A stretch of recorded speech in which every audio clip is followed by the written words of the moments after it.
അള്ളാഹു താല സൂറത്ത് യാസീനിൽ പറയുന്നുണ്ട്, മനുഷ്യൻ നീ എത്ര നിസ്സാരനാന്നുള്ളത്. അത് നല്ല രസമുള്ള രീതിയിൽ പറയണം. യാസീൻ എല്ലാവരും ഓതുന്നതായതുകൊണ്ട് അതിൻ്റെ ആയത്ത് പറയാം. വലൗ നശാഉ ലതമസ്നാ അലാ അഅയുനിഹിം ഫസ്തബഖു സിറാത്ത. നാം ഉദ്ദേശിച്ചിരുന്നെങ്കിൽ നിങ്ങളുടെ കാഴ്ച എടുത്ത് കളയാം, നിങ്ങൾ എങ്ങനെ വഴി കാണും.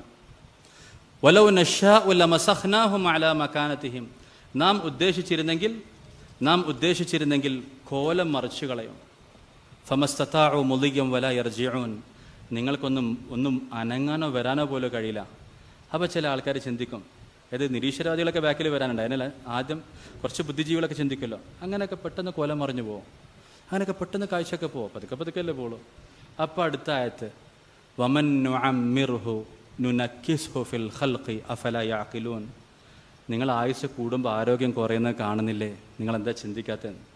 അതായത് മനുഷ്യൻ്റെ കയ്യിലാണ് ആരോഗ്യമെങ്കിൽ ഒരു കളിക്കാരൻ 17 വയസ്സിൽ കളിച്ചു തുടങ്ങി ഒരു 23 വയസ്സിൽ സ്റ്റാർ പ്ലെയർ ആയാൽ 35-40 ആകുമ്പോഴേക്ക് സൂപ്പർ സ്റ്റാർ ആവണ്ടേ? ഇല്ലല്ലോ. 33 കഴിയുമ്പോഴേക്ക് പിന്നെ കാണികൾ കൂക്കാൻ തുടങ്ങണം, ഇയാൾക്ക് ഓടാൻ കഴിയുന്നില്ലല്ലോ, ഇയാളെന്താ ഓടാത്തത്, ഇയാളെന്താ ഗോളടിക്കാത്തത്. അങ്ങനെ പതുക്കെ 40 കഷ്ടപ്പെട്ട് റിട്ടയർ ചെയ്യാണ്. മനുഷ്യൻ എത്ര നിസ്സാരനാണ്, എത്ര നിസ്സഹായനാണ്. കളിക്കുമ്പോൾ ആരോഗ്യം കൂടണ്ടേ, മസിലൊക്കെ കൂടിക്കൂടി വരണ്ടേ. 33-34 പിന്നെ റിവേഴ്സ് അടിക്കാൻ തുടങ്ങി.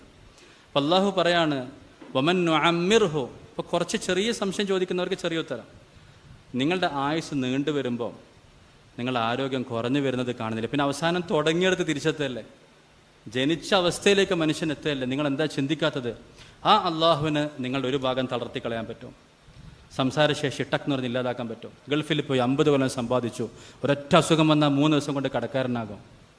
അത്രയേ ഉള്ളൂ കാര്യങ്ങളൊക്കെ. 50 കൊല്ലം സമ്പാദിച്ചു, 2-3 ദിവസം എറണാകുളത്തേക്ക് ഹോസ്പിറ്റലിൽ പോയി കിടന്നോക്കണം, എന്തെങ്കിലും ഒരു കൗണ്ട് കുറഞ്ഞാൽ മതി ഇതൊക്കെ തീരാൻ. അപ്പം ആ രീതിയിൽ നമ്മൾ അള്ളാഹുവിന്റെ നിയന്ത്രണത്തിലാണ്.